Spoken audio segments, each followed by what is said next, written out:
Hello বন্ধুরা, good morning. বাগানে চলে এসেছি। সকালবেলা যাবতীয় সংসারের কাজটা সেরে একটু বাগানের কাজ করব, তারপরে যাব রান্নায়।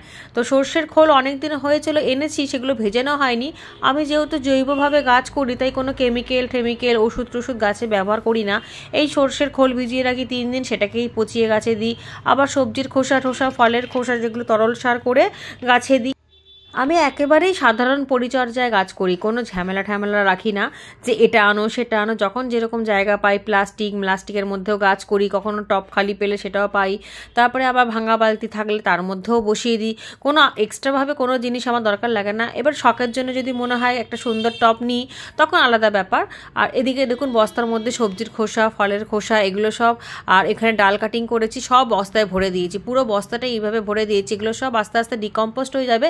এরকম 2টো বস্তা আমার হয়ে গেছে। এর মধ্যে কোনো একটা গাছ বসিয়ে দেবো, লতানো গাছ, ধরুন লাউ, কুমড়ো, ঝিঙে ঠিঙে, এরকমই। ছাদটা ভালো করে পরিষ্কার করে বস্তার মধ্যে এইসব নোংরা ঠোংরা, ঘরের আবর্জনা ভরে দিয়েই এক সাইডে রাখবো। মাঝে মাঝে একটু জল ছিটিয়ে দেবো, তাহলে তাড়াতাড়ি ডিকম্পোস্ট হয়ে যাবে।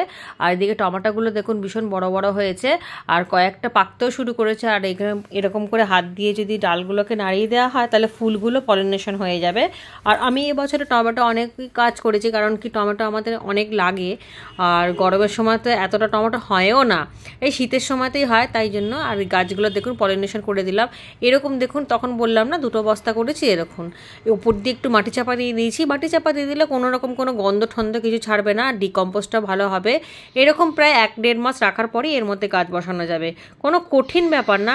সেই তো আমরা আনাজের খোলা, ফলের খোসা টোসাগুলো তো ফেলেই দিই, সেগুলো ফেলে না দিয়ে এরকম একটা বস্তার মধ্যে ভরে, বা কারোর ভাঙা বালতি বা গামলা ঠামলার মধ্যে ভরে রেখে এর মধ্যে যে কোনো একটা গাছ করে নিলেই ব্যাস, এর মধ্যে গাছও সুন্দর হবে, আর নিচ দিয়ে মাটিও তৈরি হয়ে যাবে। আর মাটি আমরা কলকাতা শহরে কোথায় বা পাবো? এইভাবেই মাটি তৈরি করব।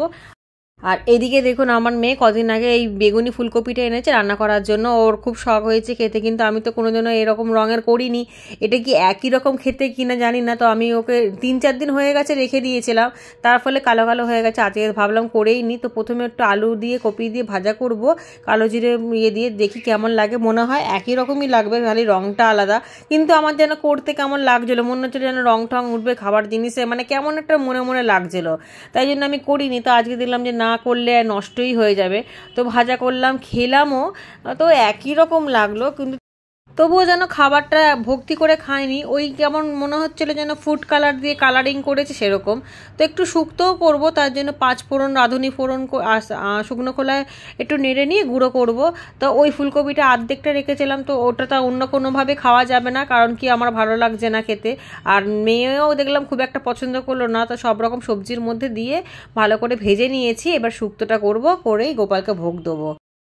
আজকে রান্নার খুব একটা বেশি ঝামেলা নেই, এই শুক্তো করলাম। আর ধনে পাতার পাঁপড় এনেছিলাম কদিন আগে, সেই পাঁপড়টা ভেজে দিলাম। আর ভাত করেছিলাম, তুলসী পাতা দিয়ে দিয়েছি, সব খাবারের মধ্যে জলও দিয়ে দিয়েছি। গোপালকে ভোগ দিয়ে দেবো, দেবার পর এবার আমরা খেয়ে নেবো সবাই। তো ঠিক আছে বন্ধুরা, আজকের ভিডিওটা আমি এখানেই রাখলাম।